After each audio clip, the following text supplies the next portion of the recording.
It was January 30th, 1925.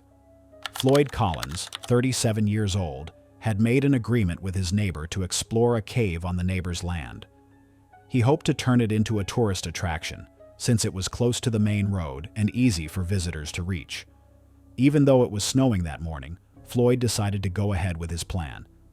He arrived at the cave around 10 a.m. and made his way inside. The entrance was so small that he had to crawl on his stomach to get through. By 10:30 a.m., he had gone deeper into the cave, carefully moving through the tight spaces. About 150 feet inside, he found a narrow passage with a small opening leading downward. He slid in feet first, moving slowly. But as he did, a 26-pound rock suddenly came loose from the ceiling and pinned his left foot. Floyd tried to free himself, twisting and pulling, but the rock was stuck. The tunnel was so tight that he couldn't move his upper body enough to push it off. He called for help, but his voice didn't carry far in the deep cave. The next day, when Floyd didn't return home, the neighbors he had partnered with started looking for him. They knew he had gone to the cave and found his coat hanging outside. One of them, 17-year-old Jewel Estes, managed to crawl far enough inside to hear Floyd's voice and confirm that he was trapped. Floyd's younger brother, Homer Collins, soon arrived. He was the only one able to reach Floyd through the small tunnels. Over the next few hours, he brought Floyd food and water while they tried to figure out a way to get him out. As news spread, more people arrived at the scene, including a reporter named Skeets Miller, a firefighter named Lieutenant Robert Burden, and a family friend, Johnny Gerald.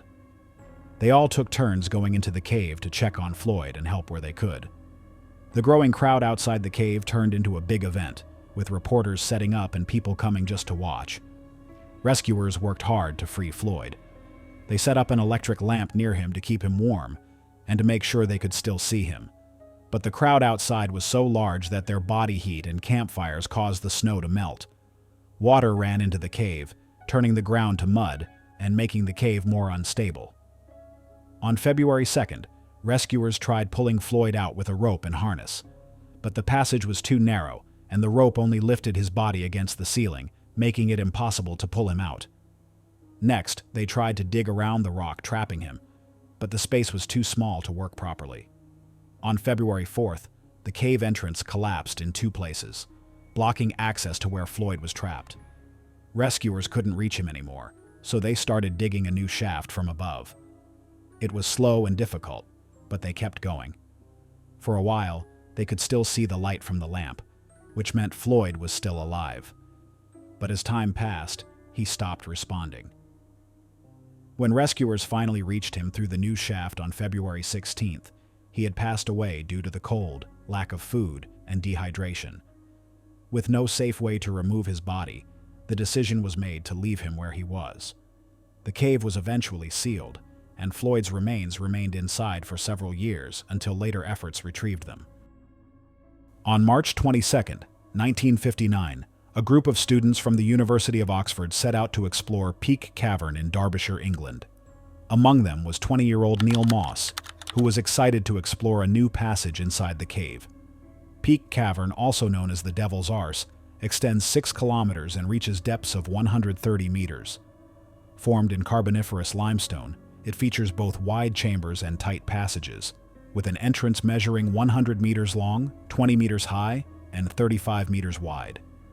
Some sections require crawling through narrow spaces, while others open into large caverns. The group entered the cave around 2 p.m. and made their way through its winding tunnels. Their goal was to explore a section called the Stalagmite Chamber, which led to a deep vertical shaft that had not been fully explored. Neil went first, lowering himself feet first. The deeper he went, the more the passage narrowed. At about 40 feet down, the space became too tight for him to move any further. There wasn't enough room to climb back up or reposition himself. His teammates quickly realized there was a problem. They called down to him, and he responded, "I say, I'm stuck. I can't budge an inch." They tried to pull him up with a rope, but there wasn't enough space for him to shift his position. Instead of coming up, he slipped slightly deeper into the shaft. Seeing that they couldn't get him out on their own, the group decided to get help. One of them climbed back up and ran to the surface to call for rescuers. Within hours, experienced cavers and emergency teams arrived at the scene, bringing ropes, tools, and equipment to try to free Neil. The rescuers made several attempts. They lowered ropes, tried to pull him up, and even attempted to chip away at the rock to create more space. As time passed, carbon dioxide filled the shaft, making it hard to breathe. June Bailey, 18 years old and the only one small enough to reach Neil, got to him and stayed for 6 hours, trying to help. But the air became too thick and suffocating, and she had to leave. Neil remained conscious for several hours, speaking to the team above. By the early morning of March 24, 1959, after being trapped for 36 hours, Neil lost consciousness and quietly suffocated to death. Since it was too dangerous to retrieve him, the shaft was sealed permanently. Today, the area is known as Moss Chamber, named in his memory. On June 24, 1967, a group of 10 cavers set out to explore Mossdale Caverns, a cave system in the Yorkshire Dales, England. The plan was to go deeper than previous expeditions and push further into the cave's unexplored sections. Mossdale Caverns is one of the most difficult cave systems in Britain. It stretches over 10.5 kilometers and reaches depths of 76 meters, with narrow water-filled tunnels and long, tight crawls. The cave is known for its flooding risk, especially after heavy rain, because it connects to Mossdale Beck, a stream that feeds directly into its passages. The group, led by John Ogden, made their way through the cave for several hours. The tight tunnels and crawling sections slowed them down, and eventually, 4 members decided to turn back, leaving 6 to continue. At the time, they had no idea that rainwater had started flowing into the cave. Shortly after the 4 exited, Morag Forbes, one of the team members, noticed the entrance had become completely submerged. Mossdale Beck had overflowed, and water was rushing in fast. Realizing the 6 cavers still inside were in danger, she ran across the moors, covering about 4 kilometers to get help. Rescue teams arrived as quickly as possible, but they couldn't enter. The cave had flooded, cutting off any chance of escape for those trapped inside. Rescuers tried digging trenches to redirect the water, but the flow was too strong, and the water inside remained high. When the water levels finally dropped, rescuers entered the cave and started moving through the tunnels. The deeper they went, the harder it became. The marathon crawls, one of the tightest sections, required cavers to inch forward on their stomachs. Some tunnels were so narrow that there was barely enough room to breathe. In the far marathon crawls, they found the 6 missing cavers. They had reached a section where there was no way out. The floodwaters had caught up to them before they could escape. There were no signs they had found an air pocket or any dry space to wait for help. Some were found close together, showing they had stayed with each other until the end. The cave was too unstable to risk recovering the bodies. Mud and debris had blocked parts of the tunnels, and another flood could happen at any time. Officials decided it was too dangerous to continue. Mossdale Caverns was sealed off, and it became their final resting place. In 1971, their families gave permission for the bodies to remain inside, and they were officially laid to rest in a section called Mud Caverns. It was November 24, 2009. John Edward Jones, who lived in Virginia and was in Utah for Thanksgiving, went caving with his brother Josh and a group of 10 others. They visited Nutty Putty Cave, a well-known cave system west of Utah Lake. It had been years since John had gone caving, but he wanted to enjoy the experience with his brother before the holidays. The group entered the cave around 8 p.m., making their way through a section called the Big Slide. After some time exploring, John, his brother, and 2 friends decided to look for the birth canal, one of the cave's tightest passages. While navigating a narrow tunnel, John mistook an uncharted crevice, later named Ed's Push, for the birth canal. Believing he could turn around in a wider space ahead, he slid further into the passage. However, the tunnel quickly became even tighter, pressing against his chest and sides.